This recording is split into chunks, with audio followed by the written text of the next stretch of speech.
নমস্কাৰ, মোৰ নাম শ্ৰী প্ৰদীপ কুমাৰ বৈশ্য। মই লুথাৰাণ উচ্চ মাধ্যমিক বিদ্যালয়ৰ ভাৰপ্ৰাপ্ত প্ৰধান শিক্ষক হিচাপে 2023 চনৰ পৰা কাৰ্যনিৰ্বাহ কৰি আছোঁ। আৰু আমাৰ এই বিদ্যালয়খন 1935 চনত প্ৰথমে ME খাপটোৰ আৰম্ভ কৰা হৈছিল। তাৰপিছত পৰ্যায়ক্ৰমে লাহে লাহে ক্লাছ 8, 9 আৰু 10লৈকে আপগ্ৰেড কৰা হয়। আৰু হাইস্কুল যিটো আমাৰ শাখা আছে সেইটো আমাৰ 1964 চনত আৰম্ভ কৰা হয়। প্ৰথমে আমাৰ বিদ্যালয়খন মিছনৰ আণ্ডাৰত চলিছিলে, কিন্তু লাষ্টৰ শেষত আৰু মিছনে স্কুলখন চলাব নোৱাৰা হয়। পিছত আমাক চৰকাৰলৈ হস্তান্তৰ কৰি দিয়ে। গতিকে আৰু আমাৰ হাইস্কুল যিটো 1964ত আৰম্ভ হৈছিলে, এই বিদ্যালয়খন আমাৰ 2013 চনত হাইস্কুল শাখাটো প্ৰাদেশিকীকৰণ কৰা হয়। আৰু তেতিয়াৰ পৰা আমাৰ বিদ্যালয়খন পৰ্যায়ক্ৰমে, যিহেতু আমাৰ এই অঞ্চলটো আৰ্থসামাজিকভাৱে শৈক্ষিকভাৱে এটা পিছপৰা অঞ্চল, আৰু ইয়াত অনুসূচিত জনজাতি, অনুসূচিত জাতিৰ সৰহসংখ্যক লোক বাস কৰা তেনেকুৱা ছাত্ৰ ছাত্ৰী আমাৰ ইয়াত আহে। আৰু আমাৰ বিদ্যালয়খন টাউনৰ পৰা একাষৰীয়া অঞ্চল, একেবাৰে নদী কাষৰ অঞ্চল। গতিকে বিদ্যালয়খন আমি উন্নতি কৰিবৰ কাৰণে বা আমি বিদ্যালয়খন পৰ্যায়ক্ৰমে কিমান ওপৰলৈ নিব পাৰোঁ তাৰ কাৰণে আমি যৎপৰোনাস্তি চেষ্টা কৰি আছোঁ। আমাৰ শিক্ষকসকলেও লাগি আছে। আৰু তাৰ ফলশ্ৰুতিস্বৰূপে আমাৰ যোৱা বছৰৰ হাইস্কুল শিক্ষান্ত পৰীক্ষাৰ আমাৰ 100% ৰিজাল্ট হৈছে। তাৰ কাৰণে আমাক জিলা আয়ুক্তই সম্বৰ্ধনা জনাইছে। গতিকে আমি অনাগত দিনতো আমাৰ বিদ্যালয়ৰ যাতে শৈক্ষিক ৰিজাল্ট, শৈক্ষিক আপোনাৰ ভাল হয়। আৰু পৰ্যায়ক্ৰমে আমি আমাৰ বিদ্যালয়ত ছাত্ৰ ছাত্ৰীৰ সংখ্যাও বাঢ়ি আছে। আৰু বৰ্তমান আমাৰ প্ৰায় 130জনমান ছাত্ৰ ছাত্ৰী অধ্যয়ন কৰি আছে। পূৰ্বতে কম আছিল, কিন্তু আমি এতিয়া লাহে লাহে বছৰে বছৰে আমাৰ ইয়াৰ বাঢ়ি আছে ল'ৰা ছোৱালী। আৰু আমি আশা ৰাখিছোঁ আমাৰ শিক্ষকসকলৰ ঐকান্তিক প্ৰচেষ্টাত আমি আমাৰ বিদ্যালয়খনত আকৌ আগলৈ লৈ যাব পাৰিম। যিহেতু আমি এই বিদ্যালয়খন উন্নতিৰ কাৰণে আমি প্ৰায় সকলো ছাত্ৰ ছাত্ৰী ঘৰলৈ যোৱা বুলি ক'ব পাৰোঁ। আমি মানে হোম ভিজিট কৰোঁৱেই।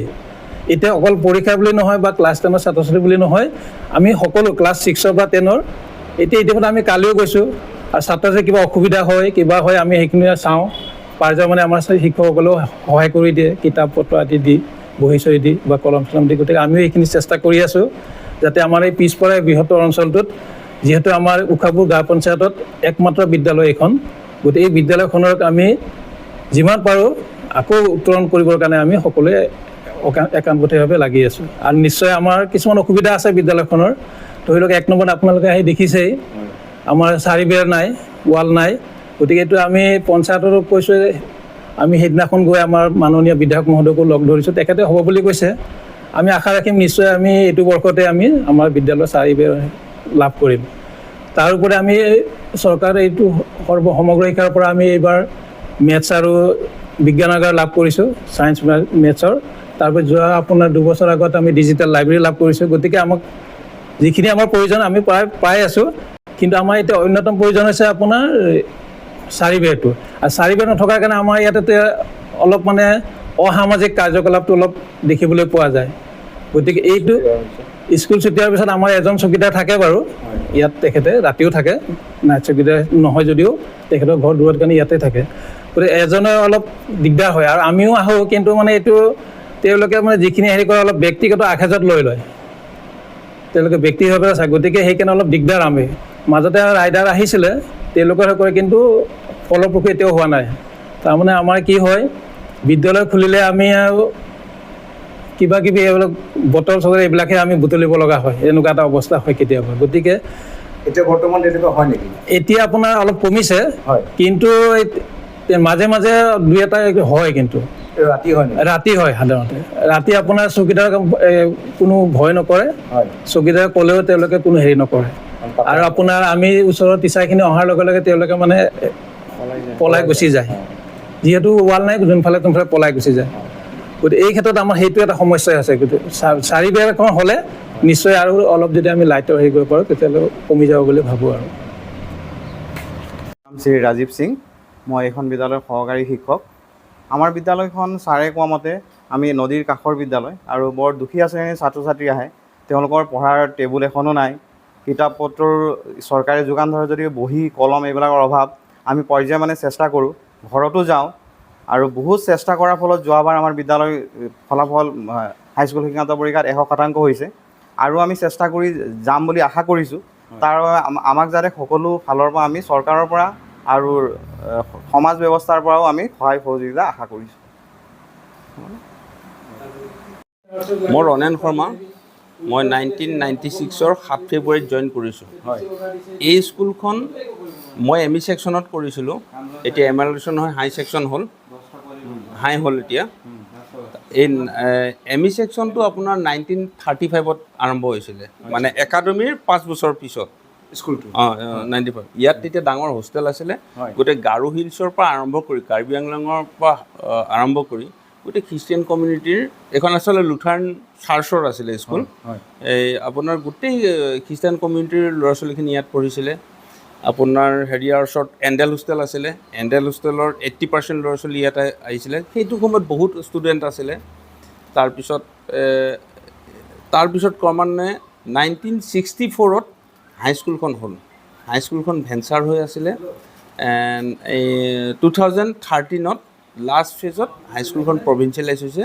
তেতিয়া ME-খন আৰু হাইখন এমালুচন হৈ পেলাই এখন লুথাৰান হাই হ'ল, ME-খন আৰু নোহোৱা হ'ল। তাৰপিছত এতিয়া আমাৰ ইনক্লুডিং হেডমাষ্টাৰ আমাৰ 10জন হেৰি আছে, 8জন টিচাৰ আছে ইনক্লুডিং হেডমাষ্টাৰ। তাৰপিছত 4th গ্ৰেড 2জন আছে, ক্লাৰ্ক এজন আছে। গতিকে আমাৰ স্কুলখনৰ অসুবিধা বহুত আছে, কাৰণ আমাৰ হেৰিটো নাই, বাউণ্ডেৰীটো নাই। বাউণ্ডেৰীটো নোহোৱাৰ কাৰণে আমি বহুতো মানে অনাকাংক্ষিত সমস্যাত আমি ভুগিব লাগে। মানে ধৰক ইয়াত আড্ডা এটা হয়, ডাঙৰ আড্ডা এটা হয় সন্ধিয়া ৰাতি, যিহেতু আমাৰ নাইট চকীদাৰো নাই। গতিকে তেনেকুৱা বহুত অসুবিধা হৈ আছে। আৰু খুব আপোনালোকে শুনি ভাল পাব, আমাৰ কম সুবিধাত আমাৰ এইবাৰ শোণিতপুৰ জিলাৰ 3খন স্কুল 100% হৈছে, তাৰ মাজত লুথাৰানখন হৈছে। গতিকে এইটো সমাজৰ প্ৰতি এটা হেৰি। আৰু আমাৰ শিক্ষকসকলৰ বিশেষকৈ যোনকেইজন ওচৰত থাকে, হেডমাষ্টৰ স্কুলৰ ওচৰত থাকে, হেডমাষ্টৰ শ্ৰীযুত প্ৰদীপ বৈশ্য, নতুনকৈ আহিছে আমাৰে এজন ষ্টুডেণ্ট আছিলে, এইখন স্কুলৰ পৰা মেট্ৰিক পাছ কৰি যোৱা ৰাজীৱ সিং, তেখেতে আমাৰ স্কুলতে আকৌ আহি জইন কৰিছেহি। তাৰপিছত প্ৰসন্ন মুৰু, পিটাৰ চাংগা, এই 4জন আমাৰ স্কুলখনৰ ওচৰতে থাকে কাৰণে তেওঁলোকে এভৰিডে ষ্টুডেণ্টৰ ঘৰত যায়, গৈহে আমি সেইটো ৰিজাল্ট পাইছোঁ। আৰু আমাৰ এইখিনি পৰিৱেশটো জানেই, বহুত মানে গোটেইখিনি প'ৰ ছেকশ্যন আৰু সামাজিকভাৱে তেখেতসকল হেৰি নহয়, মানে সজাগ নহয়। গতিকে নিজৰ ছাত্ৰ ছাত্ৰীখিনি বা নিজৰ সন্তানসকলক কি মতে আগবঢ়াই নিব লাগে, তেখেতসকলৰ বহু ক্ষেত্ৰত মানে অৰ্থনৈতিকভাৱেই হওক বা সামাজিকভাৱে বা পাৰিবাৰিকভাৱে তেওঁলোক সজাগ নহয়। সেইকাৰণে সেইখিনিৰ মাজৰ পৰা তাৰমানে আমি মানে বহুত সংগ্ৰাম কৰিব লাগে। ল'ৰা ছোৱালীখিনিক স্কুললৈ অনা, সিহঁতক সঠিক ৰাস্তাত নিয়া, তাৰপিছত শিক্ষাটো দিয়া, এনেকুৱা ধৰণৰ আমাৰ বহুত হেৰি আছে। তাৰমানে বহুত স্কুলবিলাকৰ মানে শিক্ষা ব্যৱস্থা হ'ল এটা ত্ৰিভুজ, আমি অকল এটা বাহু আছোঁ, দুটা বাহু নাই। তাৰ মাজত আমি মানে হেৰি কৰিবলগীয়া হৈছে, আমি সেইখিনি নাপাওঁ। সেইকাৰণে আমাৰ কষ্টটো বেছি হয়। আৰু বিশেষকৈ মোৰ এই হেডমাষ্টাৰকে আৰম্ভ কৰি সতীৰ্থ শিক্ষকসকলক মই এইটো ধন্যবাদ জনাইছোঁ। তেওঁলোকে নিজৰ মানে ঘৰুৱা সমস্যাটো বাদ দি সদায় সন্ধিয়া ধৰক 5:30মান বজাৰ পৰা 9টা বজালৈ তেওঁলোকে মানে নহয় গোটেই ষ্টুডেণ্টবিলাকৰ ঘৰে ঘৰে যায়। এতিয়া এটা এনেকুৱা পৰিৱেশ হৈছে, কোনোবা এটা ছাত্ৰ বা ছাত্ৰীয়ে অকণমান বিপথে গ'লে গাৰ্জেনে ফোন কৰে, ছাৰ ই এনেকুৱা কৰিছে, অকণ আহিবচোন, তেনেকুৱা। গতিকে মোৰ ক'বলগীয়া এইখিনিয়ে। আৰু মানে স্কুলখনৰ মানে আমি বহুত সংগ্ৰামৰ মাজত এইখিনি হৈছে। এটা সময়ত মানে জাক জমকতা আছিলে, তেতিয়া ধৰক স্কুল কম আছিলে, তাৰপিছত ইয়াত নাহিলে। এতিয়া আকৌ যোনবিলাক ল'ৰা স্কুল আছে, সিহঁতে তাত মানে ছোৱালীও লৈ ল'লে, সেইটো এটা। আৰু তেজপুৰ টাউনৰ পৰা আমাৰ ইয়ালৈ উভতি আহিব লাগে, গতিকে সেইটো এটা আমাৰ ষ্টুডেণ্ট কম হোৱাৰ এটা হেৰি। আৰু চবেই আজিকালি নগৰমুখী, চব সেইফালে যাব বিচাৰে, গতিকে আমাৰ সেইকাৰণে আমাৰ ষ্টুডেণ্টটো অকণমান কম। কিন্তু সেই কমখিনিকে লৈ পেলাই আমি যিমান পাৰোঁ চেষ্টা কৰিছোঁ সমাজৰ প্ৰতি কিবা এটা দিবলৈ। সেইটোৱেই, ধন্যবাদ। নমস্কাৰ, মোৰ নাম শ্ৰী প্ৰসন্ন কুমাৰ মুৰু। মই এইখন বিদ্যালয়তে 2003 পৰাই কৰ্মৰত হৈ আছোঁ। এই বিদ্যালয়খনৰ মাটিখিনি আমাৰ ককাক দান কৰিছিল। দেউতাৰ নাম জিতু খাৰিয়া আছিলে। মোৰ নাম শ্ৰী প্ৰসন্ন কুমাৰ মুৰু। বিদ্যালয়খনতে শিক্ষাদান কৰি পেলাই ভাল লাগিছে আৰু ছাত্ৰ ছাত্ৰীখিনিক আপুনি এজন শিক্ষক ইয়াৰে হয়। স্কুলৰে শিক্ষক হয় আপুনি কি ছাবজেক্ট পঢ়ায়? মই সমাজ বিজ্ঞান পঢ়াওঁ। হয় হয় ঠিক আছে।